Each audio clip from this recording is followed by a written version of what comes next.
Good morning, and thank you for attending this presentation that I prepared for today's education meeting. I've entitled it CRPS and TENS, Up-to-Date Information for 2024.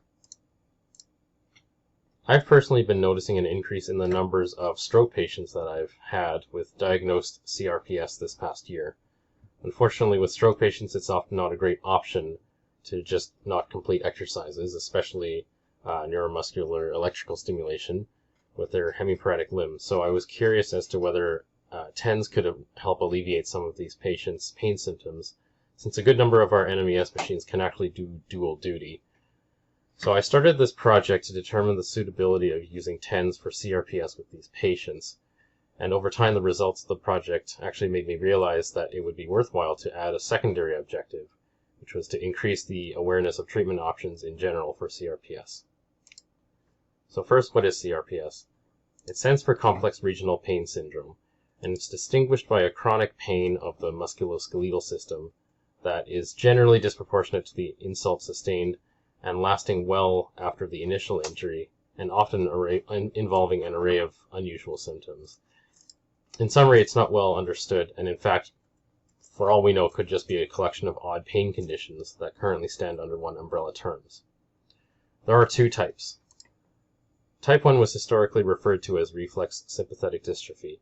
In this situation, there's actually no actual nerve injury or lesion involved in type 1 conditions, and type 1 conditions comprise the grand majority of our CRPS cases.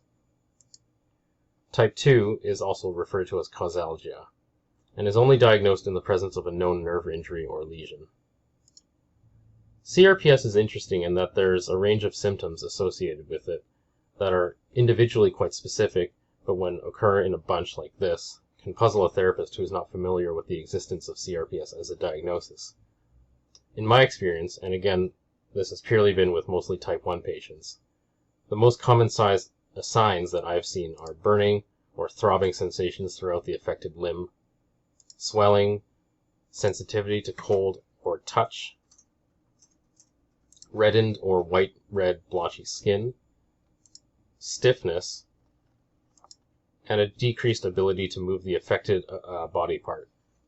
Patients will complain of pain through the limb most of the time, but sometimes patients have reported pain only up to a specific landmark, such as extending from the fingertips to the elbow crease. Here are some visual examples of a few limbs that are affected by CRPS.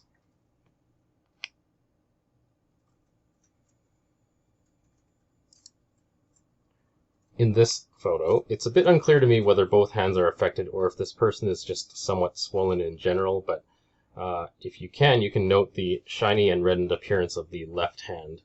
And in this case, I think we can guess that the left hand is perhaps experiencing a neurological injury as well. So this might be a CRPS type 2 case, since the patient is, in this case, assuming an unusual position of MCP extension coupled with IP flexion. The effects can be quite significant on function and occupational participation. Patients will often guard their affected limb, which limits their range of motion, and consequently leading to an unwillingness or a reluctance to move the limb at all in therapy or in general.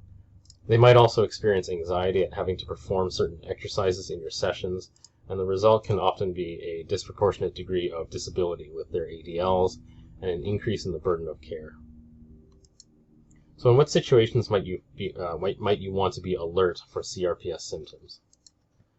First, physical trauma. Note that this doesn't necessarily imply a nerve injury, such as in type 2 or causalgia, but you still might see an allodynia in proportion to the diagnosis that you see during your chart review. Surgery apparently can also be a source of CRPS, although again in these cases you should be aware of how to differentially detect symptoms of CRPS versus compartment syndrome. I learned during this exercise that apparently infections can cause CRPS.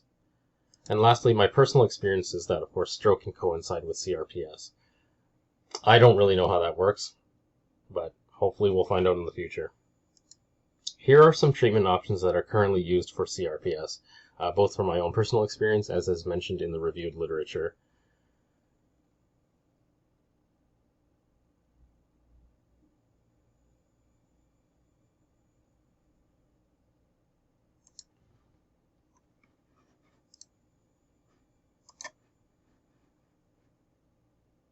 The next few slides will briefly discuss my investigations into the efficacy of TENS for CRPS. I'm sure already that everyone is aware that TENS stands for transcutaneous electrical nerve stimulation. This, in fact, is the same modality that our friend Dr. Ho is known for. And similarly to NMES, it involves passage of a low electrical current through the skin. However, it's different in that it's done at high frequency generally to cause the mechanoreceptors and the nociceptors to inhibit pain signal transmission at the dorsal horn of the spinal column. You might remember that physiological process from learning about the pain gate theory in school. In the case of our machines, the EV906, the Chattanooga Continuum, and the NeuroTrack stimulation machines are all capable of delivering TENS. So, my research methodology. In brief, I originally asked Yolan and the Knowledge Resource Service to complete a search using the PICO method and using the following parameters. The problem involving adults 18 and over with CRPS with no contraindications to TENS. TENS itself is the intervention. Control groups of no intervention, medication only, and massage. And the desired outcome of reduction in reported pain and or discontinuation of pharmaceutical treatment. The search produced a number of publications from the last 3 years, 10 of which I evaluated based on their evidence quality. Now, unfortunately, I had to further remove most of these papers because either CRPS was not looked at in the population or TENS was not looked at as a treatment modality specifically. And then of the papers that I kept, a Cochrane primary review from 2022 looked at physical therapy modalities, including TENS, in CRPS types 1 and 2, with a known total participant number across all of the studies, with type 1 CRPS of 1,317. The care interventions were compared against placebo, no treatment at all, another intervention or usual care, or other physiotherapy-based interventions.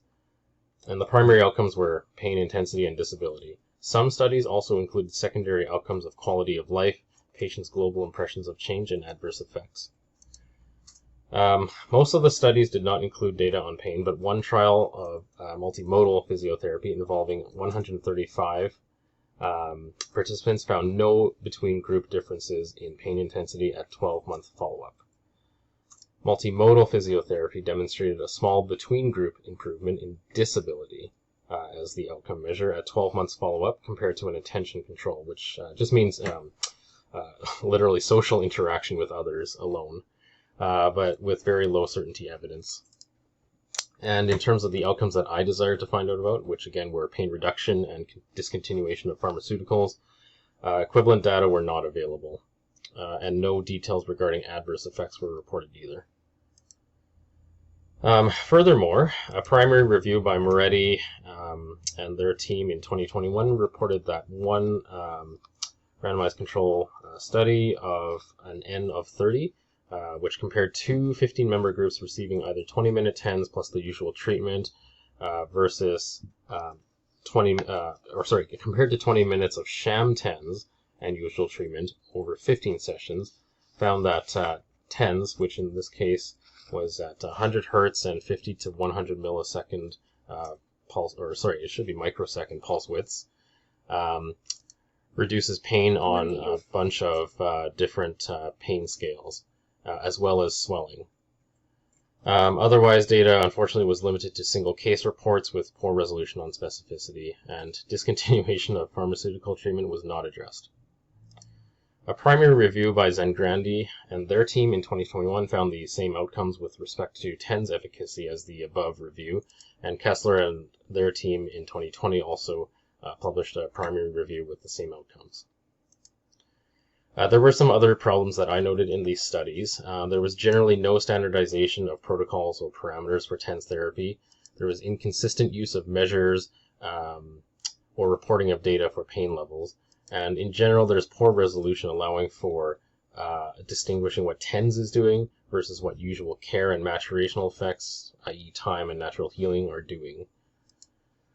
So, in summary, unfortunately I have to tell you that TENS probably won't help from a scientific perspective, but it won't hurt either if a patient really wants to try it. In this case, sometimes getting the patient's buy-in certainly allows you to then actually do work with their arm rather than nothing at all. So it might end up being kind of like a gateway treatment for you.